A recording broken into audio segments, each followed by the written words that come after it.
Welcome back to the Explorer Podcast. I know it's been a minute, what with me being on an expedition in Alaska.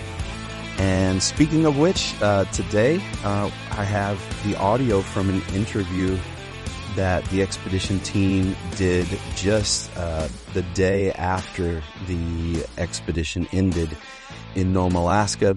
So if you're wondering about the Centennial Seppala expedition and how it went, and you want to hear fresh perspective from us, just right off the trail, then this podcast is for you. I do want to ask that you click like, that you subscribe, that you share this, but also more than that, reach out to me on social media, either at MUSH MAINE or at Jonathan Nathaniel Hayes. And let me know that you're listening. I don't really have any way of knowing, what kind of audience we have. And, at this time, at this stage in my life, I'm shifting gears and scaling some things up and some things down. So if you enjoy this podcast and then you want to keep listening and you enjoy the interviews that I do, please drop me a line, reach out to me somehow and let me know. All right. Without any further ado, let's get into the podcast today. Today, we're joined by Jonathan Hayes, a dog musher and owner of Poland Springs Kennel in Maine. Also in the studio is Caleb Gingra and Jamie Nichols. Welcome to Nome, guys. Hey, it's good to be here. Thanks for having us. Yeah, so starting with Caleb, can you just let us know what your role is on this team? Yeah, well, I'm a filmmaker, so my role here was capturing every moment from start to finish as best I could in the conditions and bring a story out of it. Awesome. Jamie, what do you do? So, back home, I'm a diesel mechanic and a fabrication guy, which led its hand to this expedition to be a snow machiner, trail breaker. Jeff and I created the freight sleds. And John, I think I don't need to give you too much of an introduction, but I'll just do a really, really high-level one here and kind of explain why you're in Nome. You're from Maine. You're a long way from home, 3,500 miles by my math. And if you're listening or haven't heard of John, he just recreated 1925 Serum Run on the 100th anniversary of the treacherous sprint to Nome that is credited with saving the town from diphtheria. So, John, kind of take us from there.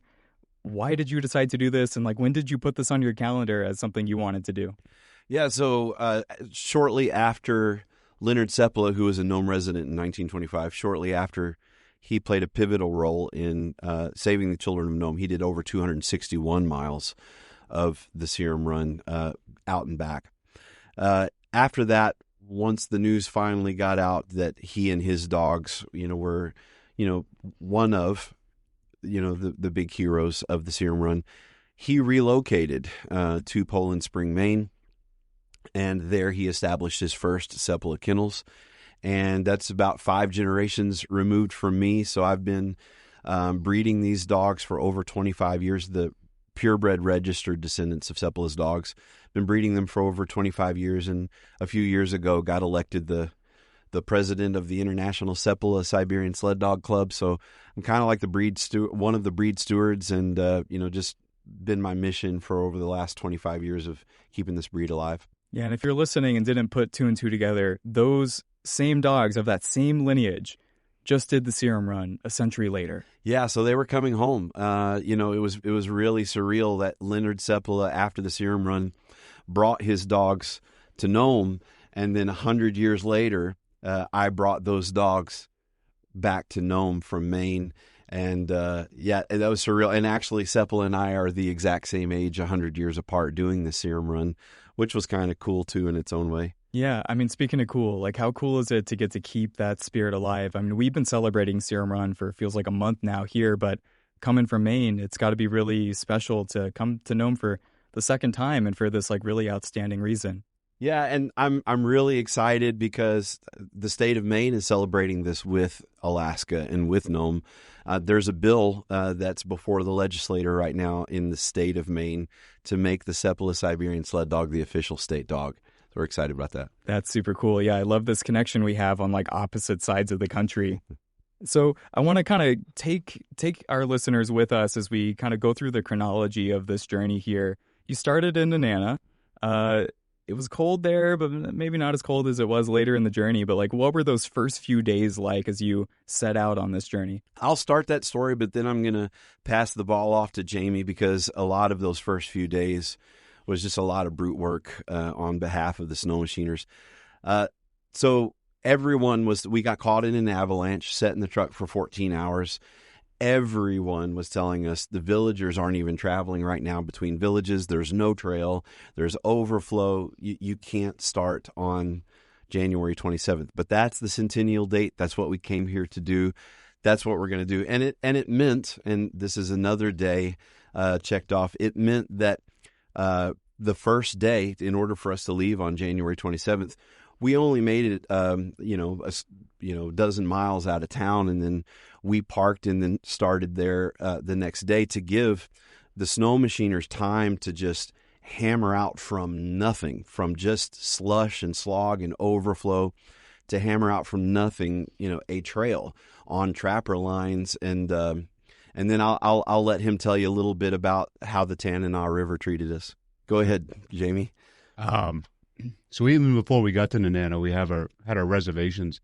When we get stuck on the highway from an avalanche and have to get through that, we were excited about the amount of snow we had there. But when we crested the knoll and got onto the highlands, and the snow was minimal due to the rain and the weather you guys have had weeks before. So what that set us up for leaving Nanana was a lot of overflow on the river. So the river in town was actually impassable at that point. So we had to beat a trap line trail down with good advice from the locals, from Burmeister and Matt Krentz. They helped us lay out a path and where to head and which swamp to get into and which leg of the swamp to get across to a buffalo burn to even get to the river to reach Talavana Roadhouse for that first night. Now, that took 2 days to bus trail to Talavana, because when we finally reached the river, like, sweet, we got 7 miles. That's a, cakewalk. We kept saying cakewalk, and it wasn't. There's 2 feet of overflow on that river. The ups, the downs, the depth perception you lose out here in the gray sky. So you got to be very careful. You can't send the sled. You don't know where the open water is. So we spent a good day just getting up to Talavana. And when we tried getting freight ahead of time to Talavana, we couldn't make it because we ran out of daylight and we were well into the evening hours. We actually abandoned the freight sleds in the slush and just came back the next day after them. And overnight, that river had completely changed. It was a whole new jungle out there. Yeah, I thought it was really interesting. What I've learned is that the dog mushers or the dog teams oftentimes can get places that even snow machines can't. So, certainly they play a role. They can stay up on top, and that was some of the navigation. Because we got to lay down that trail. We got to get it hardened up. The snow machiners sometimes are going to open the water and the overflow up with the dog team will stay up on top of it and stay high and dry. They're scouting and they're cutting trees and they're cutting branches and making a trail where there is no trail, because they're scouting out the best route in front of the dog sled team. But that's a mixed bag for the dog sled team, because they're not doing it a day or two ahead of us. They're doing it just ahead of us. So whereas the dogs could literally run across the crust of the snow, now they're 6 inches just slogging and trying to pull through 6 inches of broken up snow. So it's a mixed bag, but they're also 100 years ago, there were roadhouses every 35 to 40 miles. Those don't exist anymore, with the exception of Talavana Roadhouse. That's the only original one that's still left. And so these guys, Jamie and Jeff, were, they were our rolling roadhouse. We didn't have the, a roadhouse to pull into with a hot bed and a hot soup waiting for us and then just hand it off to another musher. So these guys, like I said, they were our rolling roadhouse.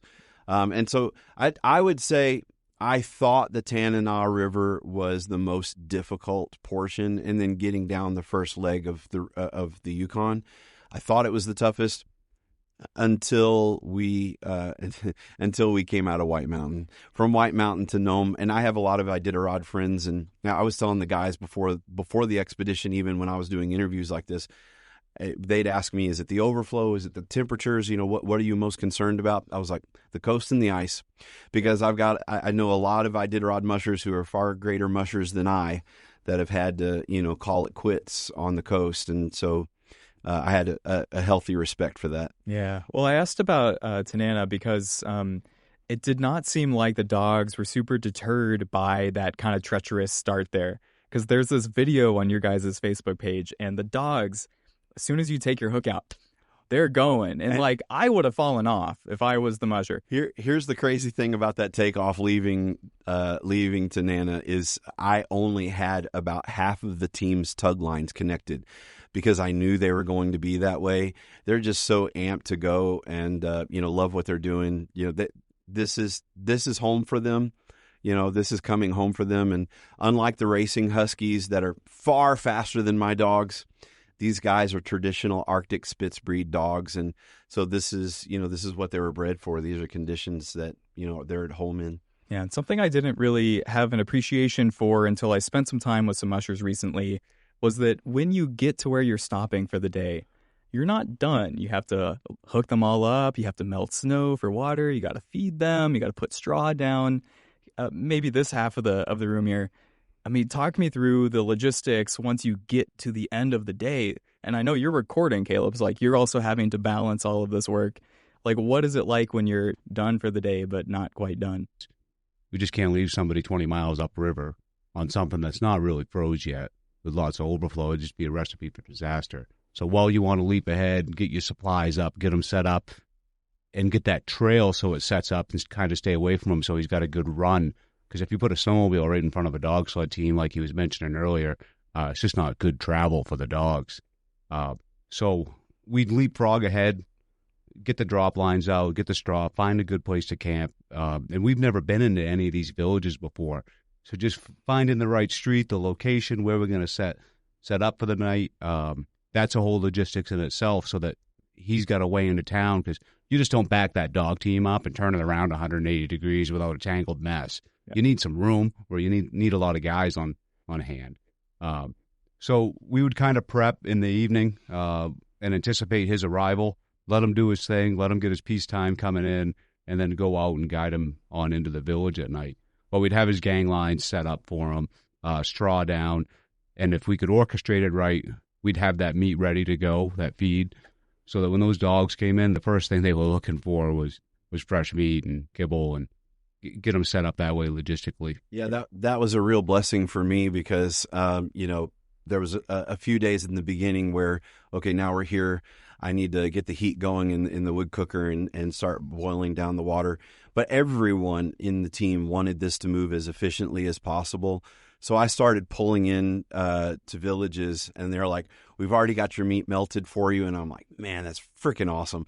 So then, I can just immediately go to putting coats on dogs for the night, feeding the dogs and doing all that stuff because they've got all that preliminary stuff banged out for me. And so, like I said on social media this morning, by like day 4, we were starting to really move like a well-oiled machine. And I wasn't having to ask people or say, hey, can you add this to your to-do list?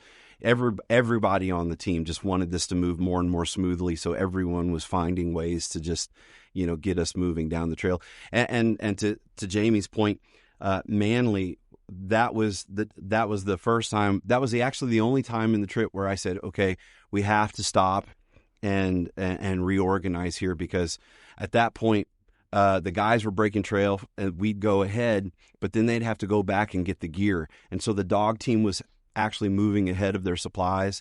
And so we're like, okay, we've got to readjust here. We've got to get the supplies going ahead of the team instead of coming up behind them.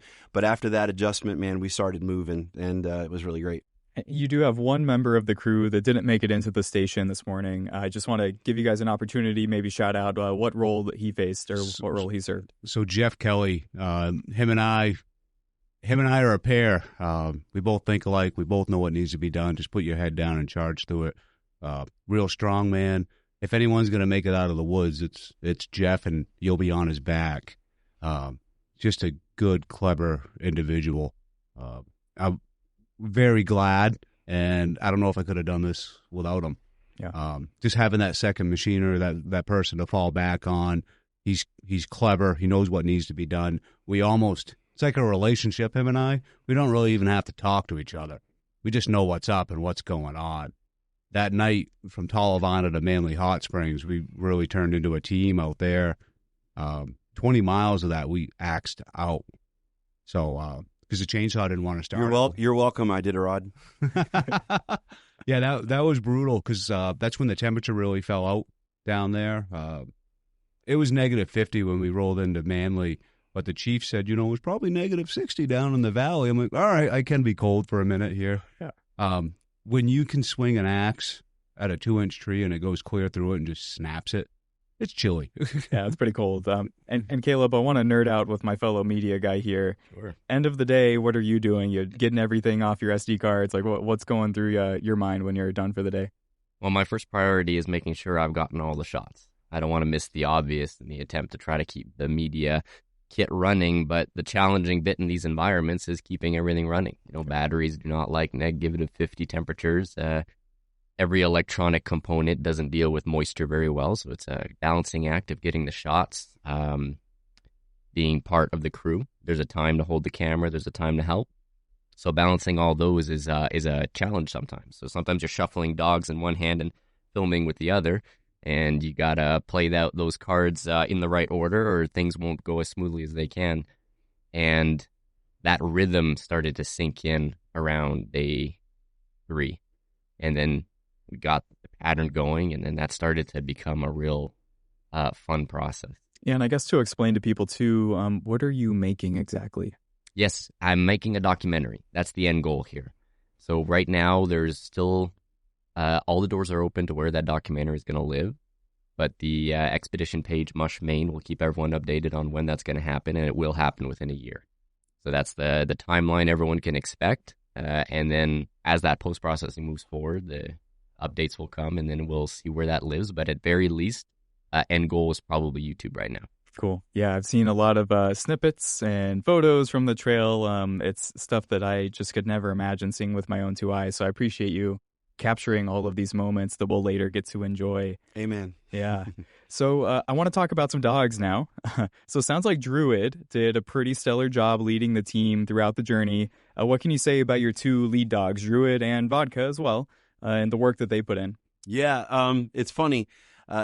Jamie's become a musher too over the last couple years, and I'll tell you a funny story about Druid. Druid is the best dog I have in my kennel of 22 dogs, and every time I send someone out with Druid in lead, they're all like, "That dog stinks. What do you mean he's your best dog? He's terrible. He doesn't want to lead. I had to put someone else up front." And it's like arguing with a toddler all day. and what it is Druid is a one-man dog, and I've just come to realize that Druid works for one person, and that's me. And if I'm not on the sled, he's like, "Yeah, screw that guy back there." You know what I mean? And so Druid's always been a great lead dog for me, but about 3 years ago he lost his eyesight in one eye. And so at nighttime, with the headlamp, it makes it a little hard for him. He is the brawn of the operation. He's not really great with taking commands because he's so stubborn. He just wants to go. And I think sometimes he knows what I want, but he just has that forward drive, and that's all he wants to do. And so that's where Vodka comes in. Vodka is the brains of the operation. She's the one who is always willing to make a turn anywhere, wherever I ask her to, right off the trail into a snowbank. She's the one who will make the turn. So when you put the 2 of them together, usually it's a pretty unbeatable combination. Vodka and Druid are both over 9 years old. And the trail was, making Vodka a little bit more tired than Druid.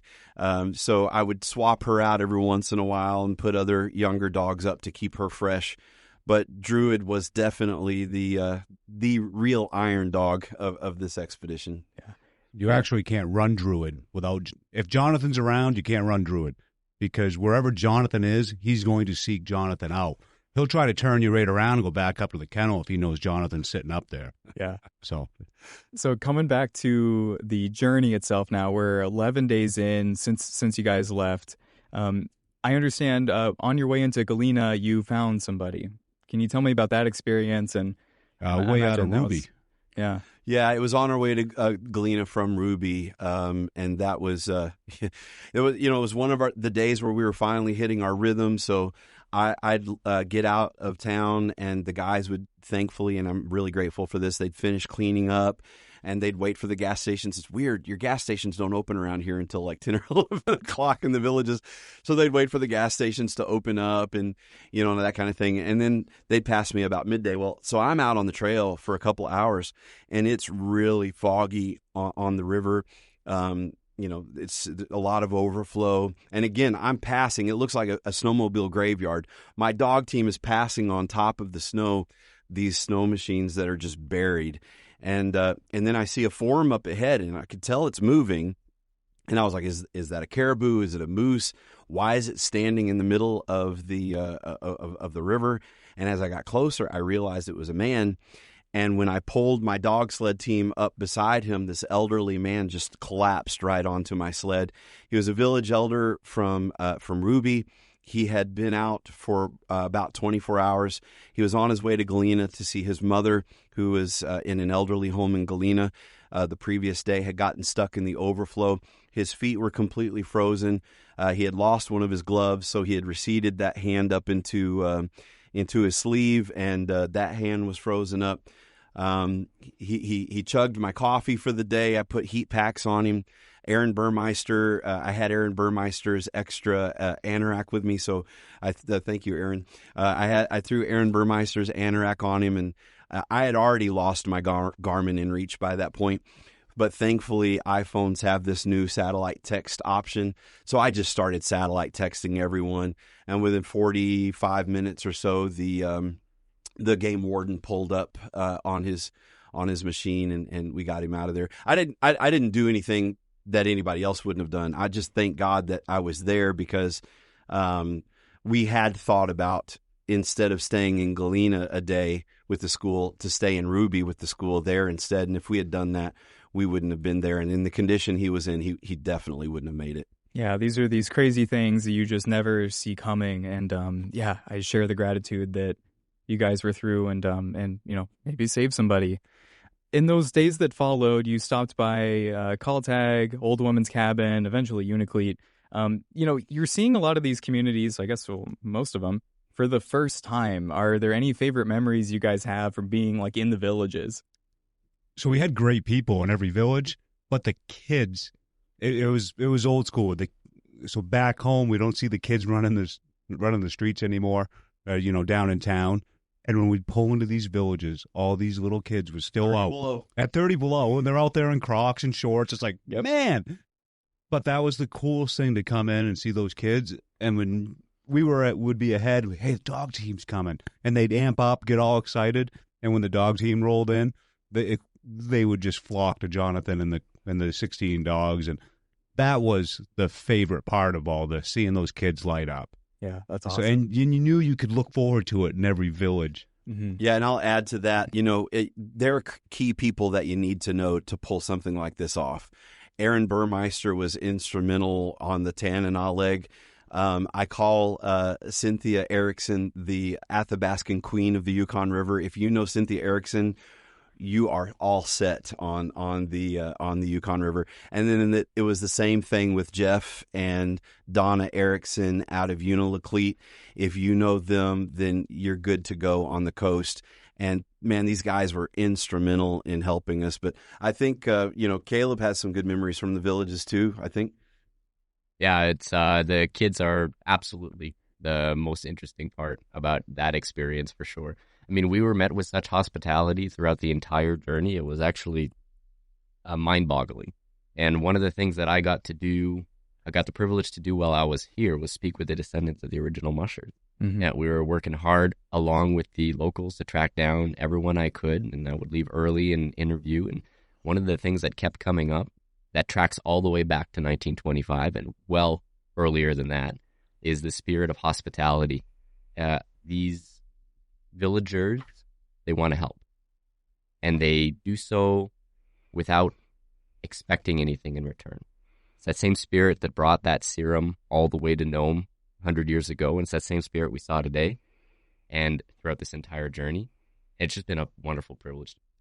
Yeah, I drop ship into villages all the time for reporting, and like I've never questioned like, will I be okay? Will I be taken care of? I know if I get stuck there for weather, they'll take care of me. They'll take me in. They'll put you up and run Yeah. you in. Yeah, it's amazing that feeling that it's just a different vibe being in like a small community. And I guess like where you live, it's really small too. I was like trying to triangulate. You're like way up there. Yeah. Most people consider Bangor northern Maine. And I have to drive 4 hours south Yeah. to hit Bangor. Latitudinally, we're actually further north than most of the Canadian population. Yeah.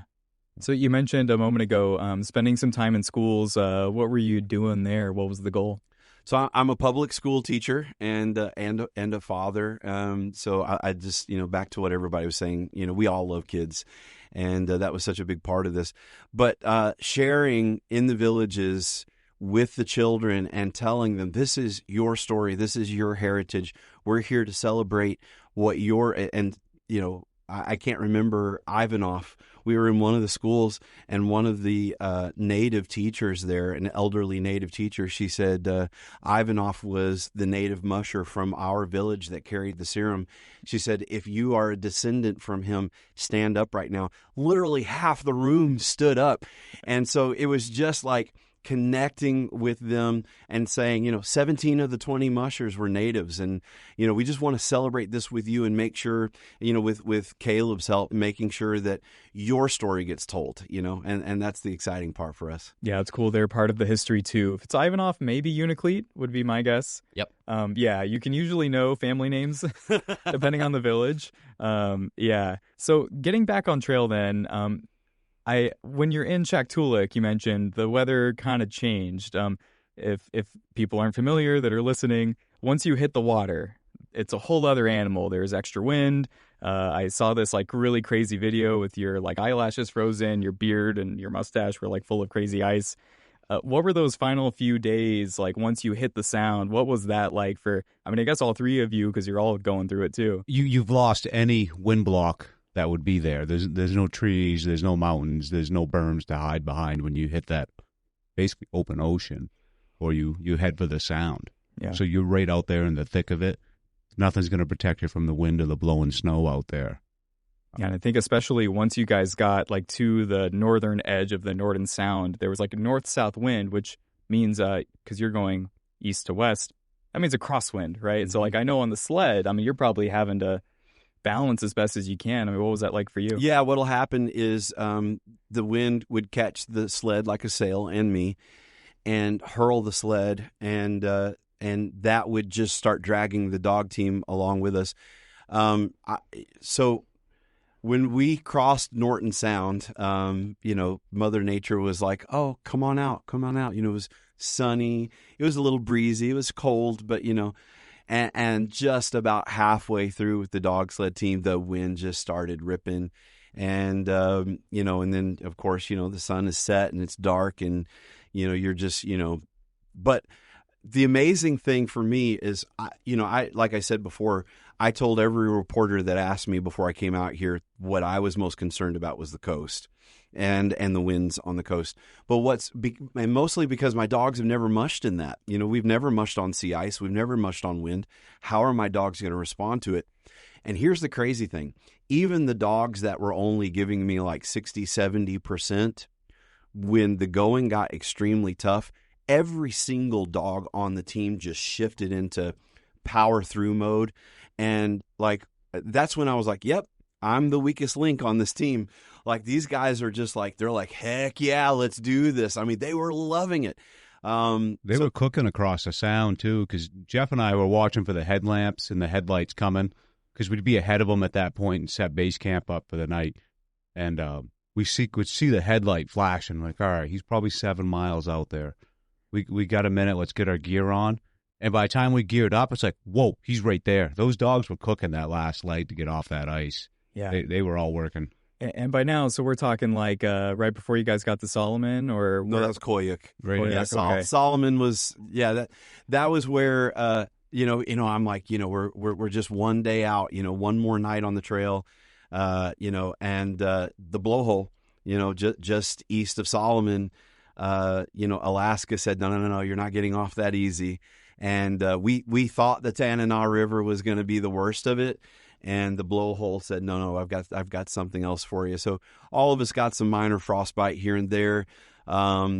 Sadly, I figured out what happened. The guys, thankfully, Jamie and Jeff, who, had gone on before like they usually do, once they got in the thick of the blowhole and there's iron dog, snow machines flying by, they're like, Jonathan's going to get hit. So they turned around and came back to get one guy in front of me, one guy behind me, so that I wouldn't get hit by, one of the racers. When they did that, it offset the mileage. And so we're screaming at each other over the wind. We can barely hear each other. Our faces are freezing up. And we're like, that Solomon cabin, it's got to be here somewhere. We were still like, because they had turned around to come back to help me, our mileage was off and we were nowhere near the Solomon cabin. The mileage was off and it upset the rhythm where we would have been ahead to scout and know exactly where we were. And the trail's better 6 miles ahead out of this blowhole. But where we turned around to illuminate him, because when we couldn't see, those Iron Dog guys were coming through. So we did our best to shine all of our lights on Jonathan, and it worked, and it kept the sleds away from him. But had we not, all he's got's a headlamp on, and he's facing forward. And when a sled, they weren't cranking because they couldn't see, but at 40 miles an hour, they come up on the back. That's all it takes. He's done. Yeah. So it messed our rhythm up, and I don't want to say it set us up for failure, but it took us out of our groove where we would have had a safer option had we had still been up ahead, knowing what lie ahead. So he found a trapper cabin for us, and my biology. I'm a biology teacher and wildlife biology biologist by trade, and so I know my dogs. I think I know my dogs intellectually. I know my dogs, and I know that their coats, they're going to get covered with a blanket of snow. They're going to hunker down. They're going to be completely comfortable under that snow, and they're going to be fine. That's what I knew up here. But my heart was like, my friend Gerhard T-Hart said he was afraid he was going to lose a dog here. What if I wake up in the morning and I've got a frozen dog? So, I had already brought my lead dogs in because I knew they were going to have to drive us out of that mess in the morning. And I'm just like, I can't sleep. I'm just, stressing, worrying about my dogs. So I tell the guys, I'm like, I'm going to bring them in, all 16 of them. They're coming into this one room. It's about the size of this studio. They're all coming in with us. And I you know what? When I was like, oh my gosh, my dogs are frozen. They're dead. I'm pulling them out of the snow. And when I did, they looked at me like, seriously, dude? I was sleeping and you brought me back into this, blizzard again? Really? And so I'm like, crap. But at that point, I'm committed. So, we bring all 16. You disturbed the nest at that point. So it had to happen. Yeah. So this is the last night. I want to take us through this final day here. You've got Iron Dog chomping at your rear end there. But sort of poetically, there was this beautiful orange sunset. I'm sure you were excited about that. The color was beautiful. Jonathan, what's going through your mind as you're doing that final stretch in and coming to the end of this journey that not only took a lot of time, but personal investment, obviously, claimed some skin on your hand. What was going through your mind then? So those who know me know I don't allow myself to get excited. I don't allow myself to get, I don't know if it's the Marine Corps, the Marine in me or whatever, but I celebrate after something's completely done. And even coming into town, my brain was like logistics, cargo flights, human flights, shifting money around to get, all this stuff. And I was like, John, stop it. You are on Leonard Seppala's dogs, the descendants of the dogs that helped save the children of Nome, and you are mushing into Nome right now. Stop it and just be present in this moment. And it was a beautiful thing. And I said a prayer. I was like, Lord, I don't know if my dogs can feel the presence of their ancestors as they're coming into town. I said, but Lord, if they can feel anything akin to that, let them feel that right now, and it was a spiritual moment. It really was. That's amazing. Yeah. Jamie, at that point, are you like, I'm sick of this, let's get in? Or, what were you guys thinking about? Well, I was wishing those mile markers weren't there coming into town, because when you see mile marker 31 at the bridge, you're like, oh, sweet, I'm there. Then go a little longer, like mile marker 28. I'm like, well, those things just disappear because it dragged that last leg on for it seemed like a week, even though it wasn't. But yeah, it was a sigh of relief. It's over, but at the same time, let's keep going. Yeah. We just settled into a good groove.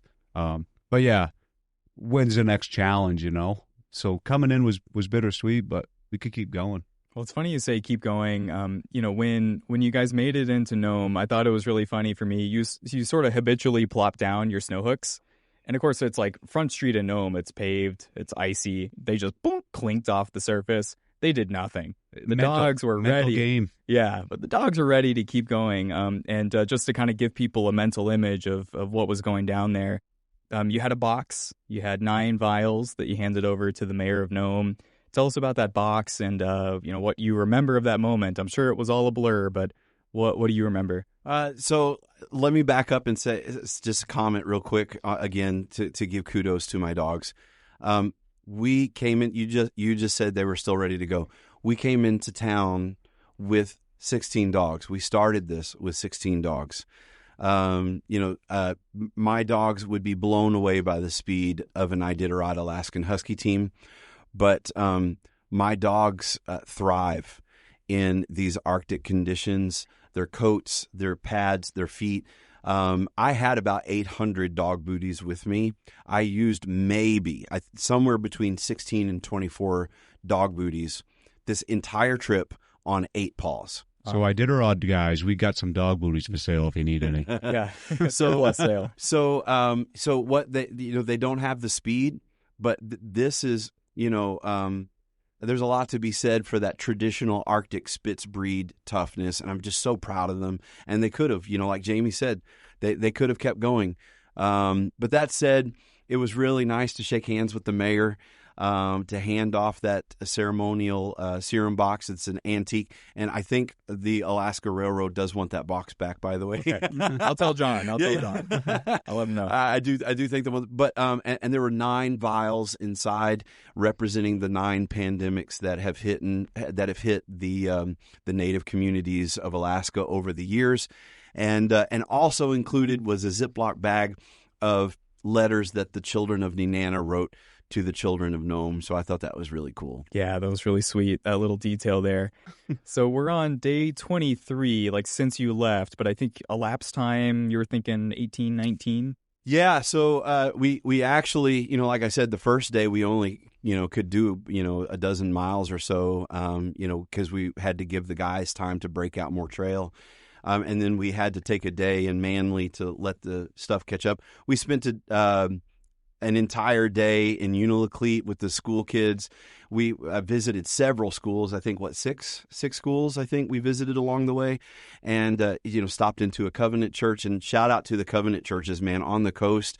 They have been such a blessing to us. They've been so welcoming and helpful. Yeah, the actual trail time was actually less than 18 days because we took a few days off it was never our intention to beat any records. In fact, you can't beat a 20-dog relay record with one single team from beginning to end. Yeah. And another thing people need to keep in mind, an Alaskan historian shared your post, and he said people need to keep in mind that when Leonard Seppala on the Yukon River, it was a straight shot from Fairbanks to Nome. It took him 20 days to do it.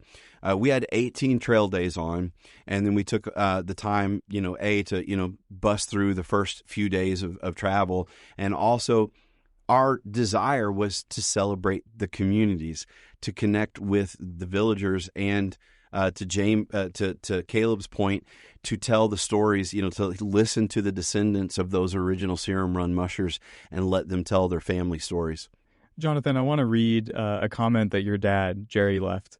He said on Facebook, "We all have our mission. This was Jonathan's at this time in his life. Well done, my son. So proud of you." What's your reaction to hearing that this was your mission at this time in your life? I do feel, and I haven't read that comment. So my dad called me.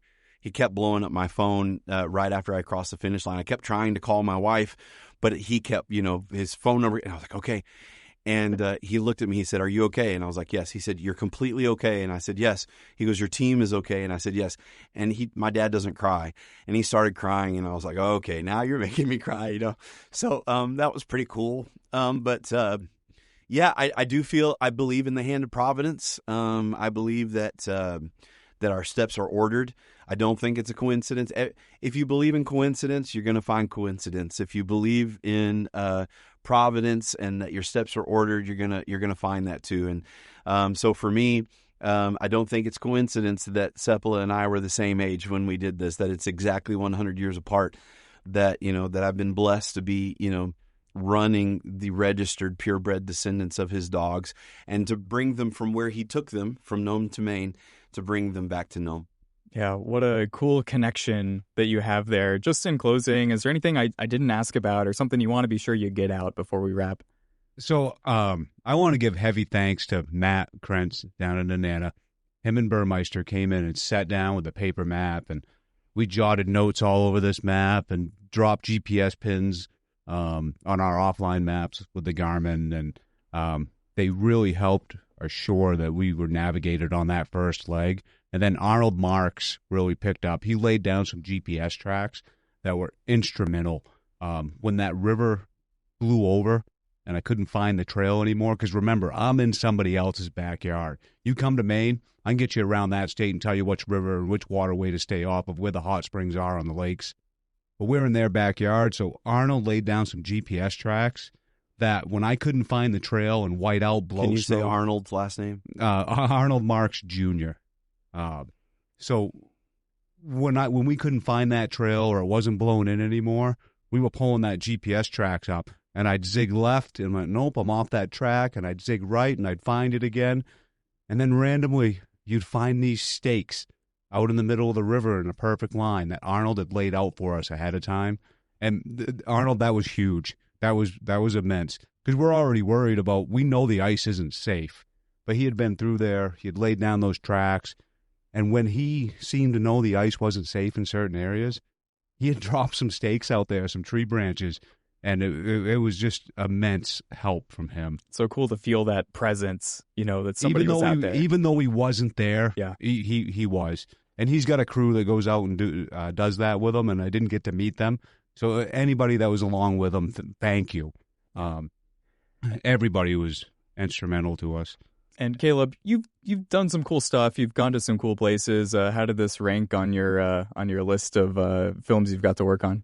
This is by far the hardest and the most privileged project I've ever had an opportunity to try my hand at.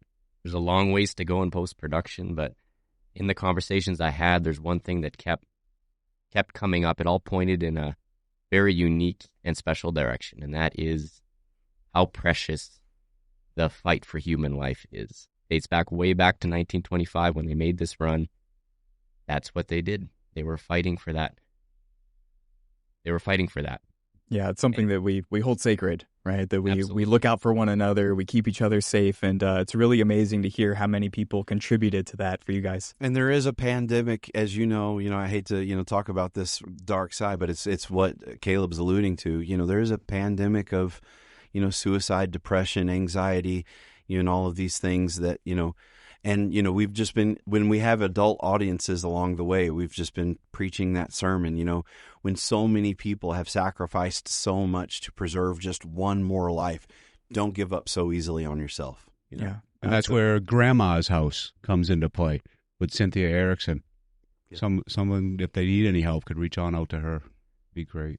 Yeah. Well, it's a great sentiment to end things on. That was Jonathan Hayes. Caleb, you're going to have to help me with your last name. Gingras. And Jamie Nichols, they just recreated the 1925 Serum run, which ran from the Nana to Nome, a little bit over 700 miles this time around. Guys, thanks for being here, and congratulations on this achievement. Thank you. And can we add one thing? We just left out Jeff Kelly there, and we would not be able to have done this without him, with the immense support.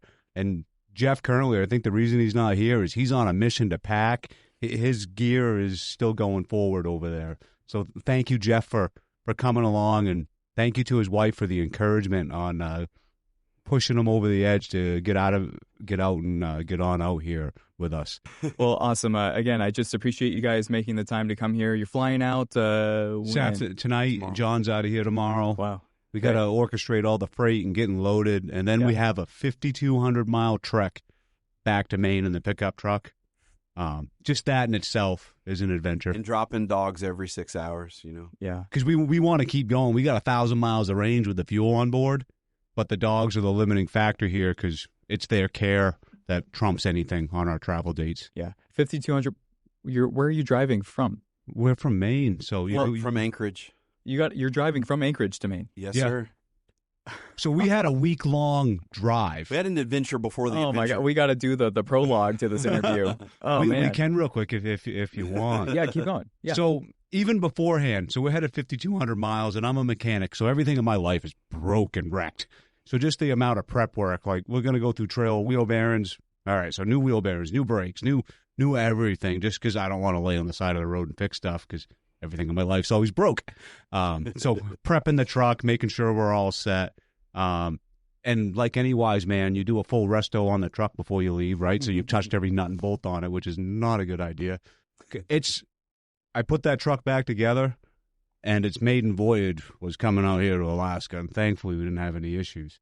But yeah, so Jonathan's 6 hours north of me. So 6 hours north, pick Jonathan up, load dogs, make sure we got everything. And then getting across the border, we were sweating bullets because we just don't know what they're going to. You got 16 dogs. They could hold us up there for a day while they go through that paperwork with everything with the CDC now. But yeah, running up across, we picked Caleb up in Quebec. We run into what we thought was cold until we got here. Negative 35-degree temperatures, and they must not have treated some of the fuel because even with the additive, we were gelling up across the way. And then like, we'll just pull into the fuel station and get fuel there because it wouldn't transfer out of the auxiliary tanks. And then those pumps were all froze up. But yeah, just that trek across in Manitoba, the winds were blowing, the roads were ice. I thought something was loose in the front of the truck, and when I got out of the truck to look, I couldn't walk on the interstate. I went up over Tea Kettle here. I'm like, well, the truck's not loose. We're just gliding on ice. Yeah. And we were plowing through things at semi-tractor trailers. They're parked in the ditch every which way. So hats off to a Dodge Cummins because that, and thankful that truck weighs 12,000 pounds, so we got some weight on the pavement. Yeah. And we were pulling a 32-foot fully enclosed trailer, which is great, but it acts like a kite when you're on glare ice and the wind's blowing. Yeah. So sitting there, it was trying to jackknife and push the truck and trailer around. So not only were you trying to stay on the interstate because it's slick, when you got a side wind and a side gust constantly trying to jackknife the trailer on you, it just adds to it. Okay. Yeah. I figured that they flew from Maine to Anchorage. If anybody would love to fly us home, we'd take it. We would gladly take a cargo flight home if anyone has the money to pay for that. Okay. Yeah, that because you said drive, and I was like, no, you don't drive to Alaska, man. It doesn't work like that. No, you shouldn't. Yeah, not this time of year. Oh my goodness. Lesson learned. We were in the Yukon and we're headed for the border, and we come up over the pass and 541 miles to go. I'm like, all right, sweet. We'll be at the border in 500 miles. And then it goes from 4 lanes to 2 lanes to like this 1.5 lane. I'm like tapping the GPS going, this ain't right. Yeah. And we're headed up over these passes. I'm like, this isn't the right road. And then we got up over one pass and it opens back up again and then would narrow. I'm like, I guess this is it. So for 500 miles, I can't believe that's the main highway in and out. It's like our Mount Washington auto road back home, but it does it for 500 miles. It's just nuts. Yeah. So, and to do that for the first time, loaded, no guardrails. I mean, and a ice cleared road, and you got to get a run on the hills. That was just an interesting road. And hats off to Jonathan. I very rarely let anybody drive my stuff, and I heard the truck rev up and shift down on a hill, and I woke up. And he had luckily set out a tractor-trailer truck had spun out. Had he stopped, we would have been stuck there right with the rest of them. But he set out, and that Dodge pickup just pulled right around everybody and back out and up over the top of the pass. And thank you for doing that because I would have had to chain up and been there for 3 hours. Jamie was like, so I actually can sleep while you're driving. Yeah. There's some trust built before you guys even got on. Yeah, we don't touch paint on my truck, and we pick our butts up off the seat. So me to let somebody else drive my stuff, but he's all right. All right. Yeah, I'm glad that there was a little bit of a relationship built up there before you spent all that time on the trail. He lets me drive his truck. I let him drive my dogs. Yeah. Okay. Yeah. Well, and you did mush at one point. I thought I read that maybe it was you that got the mush part of the bit. We had Jeff on the runners for a little bit. For a couple miles. Jeff had never been on a dog and sled Nate, team, so Nate Titus back in Ruby. Oh yeah, he got the mush out of town because the grandson of one of the Serum runners. He has a dog team, and I kept begging him to join us because again, we're here to celebrate them. And when he said my dog team's just not up for it, I was like, hop on my sled.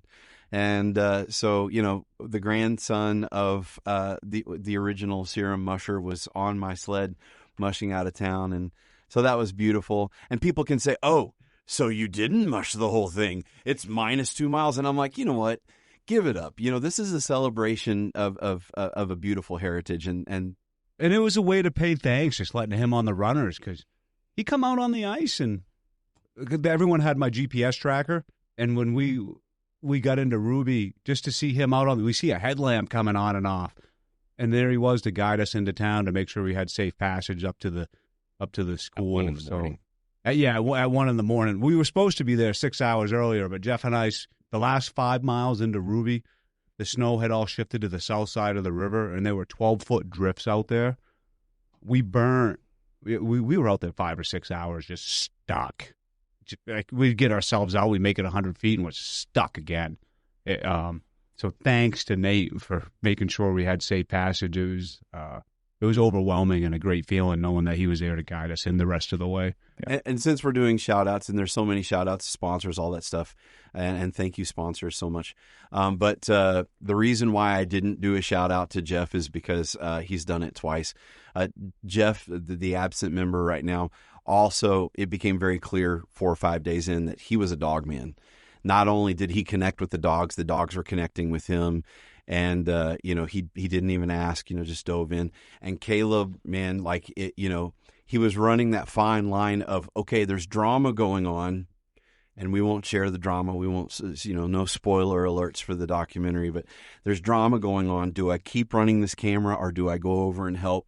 And Caleb managed that balance just perfectly all along the way. And he was always willing to help, but there were times when it was like, no, you know what you're here to do, just keep doing it, and, but yeah, what an excellent team, man. God's blessed me with, I'm a good guy can be a great leader if he surrounds himself with great people. And thankfully I'm blessed to be surrounded by great people. Yeah. So another logistic question I had was, you need to bring a lot of food, a lot of straw. Were you bringing that all with you from Nenana, or were you able to pre-position? So we had some supply caches set up and some flights coming on into 3 different locations with meat, straw, human food, so ready-to-eat meals. But even at that, these guys were hauling 500 pounds. Yeah, anywhere. And then, 500-600 pounds. We're carrying extra fuel because, we can make it to every village. But again, that mechanic mindset, we're going to be over-prepared because everything's always broke. So, we were pulling a lot of weight. And those super wide tracks from Skidoo, they're just powerhouses. And how many spreadsheets are made in the build up to this? So what is the preparation? So the preparation, even for the drive, back home, we all had our little tribe around us helping us gear up. From my family to my friends giving their time up from other repair shops. We fabricated what we dubbed the coffins. I had this design. I sketched it on my toolbox. My brother put it in AutoCAD, and we lasered. We cut everything out. And bent them all up. They're like, you guys built your coffins for when you don't make it back. But we built our own aluminum freight sleds to carry the amount of weight that we needed. But so all that preparation before we even set in motion. You're not going to take a stock Skidoo out here. You're going to put the body armor on it, skid plates on it. You're going to beef the suspension up. You're going to change the hitches so you don't wreck the back of the tunnel. You're going to put wider ski skins on or swap the skis out.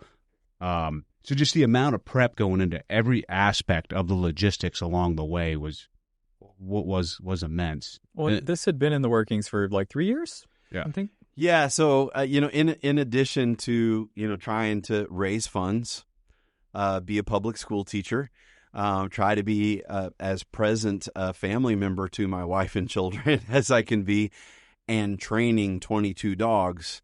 The logistics of this was an absolute nightmare. 1,000 pounds of meat. I can't haul that from Maine. So I've got to buy it in Alaska. I've got to find someone in Alaska that's willing to chop it, repackage it. Every little step of this has been a logistic. I tell people it's like organizing an Iditarod, putting on the Iditarod, and running the Iditarod at the same time. That's kind of what this felt like. Yeah. And you mentioned spreadsheets and stuff. So this is where we're all very different. I fly off the cuff. Like, I just wing, put everything in a pile. Like, yeah, it's all going to make it, organize it. We go. This guy's over here with bulletin points, spreadsheets, and all this. And I'm like, I'm really supposed to read this and go through this Excel sheet? Yeah. It's just our minds. We work well as a team, but they're completely different. Yeah. Mine's all up here in the head, and he's the organized one. So I'm the spreadsheet guy. That's why I asked. I was like, surely there was like a lot of calculations and tables. This was when I did the math, before, and again, Jamie bought a second expedition sled. He bought a Scandic for this, so that, we'd have two of them. And so, but just dollars and cents, what it cost to do this expedition from the lower 48, from the other side of the continent, was about $90,000.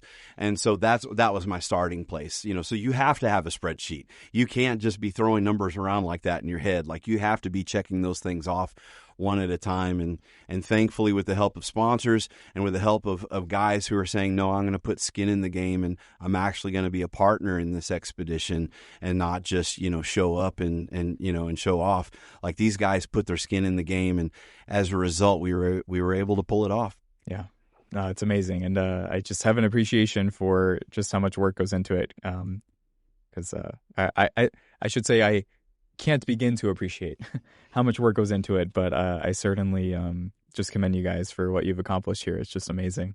And what's the future of the kennel look like? Any other plans? Yeah, so we've got some ideas. At the very least, especially with the Seppala becoming the state dog, at the very least, we're going to, continue, regionally, breeding and trying to propagate this breed into the future. 100 years after the Serum run, there's about 100 of these Seppalas left, and I've got 22 of them. So that's a big responsibility.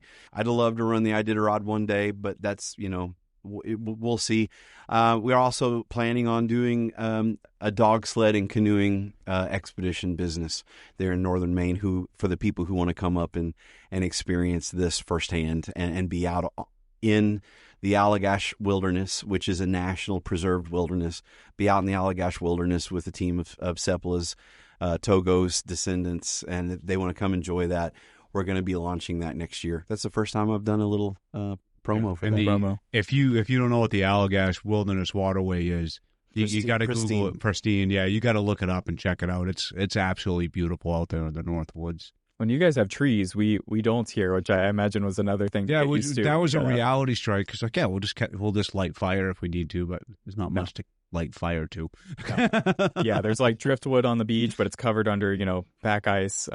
Yeah, that's not gonna work around here. In Maine, we just walk 5 feet off the trail and start cutting stuff. Yeah. Crazy. Well, again, I appreciate the time, guys, and I safe travels back to Maine. You got to do the drive again too, so good luck with that. I mean, that sounds intense. We're gonna take a little bit more time on the way back and relax. And that truck, I started that truck Sunday morning, picked Jonathan up, and it didn't shut off for 5 days. That truck, we did not turn the key off for 5 days.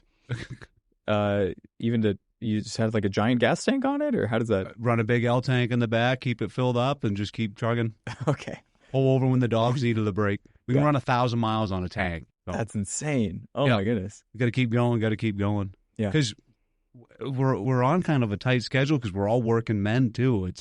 There's no trust fund paying this way, so yeah. Like we needed to work up until the last second, and then leave. And the minute we get home, I'm going to go back in my shop and probably not leave that place for 6 months. Yeah. Amazing. Cool. Well, I'm going to wrap that there. Thank you guys so much. Yeah, this was really amazing. Thanks, sir. Thank you. Say bye, Caleb. Bye, Caleb.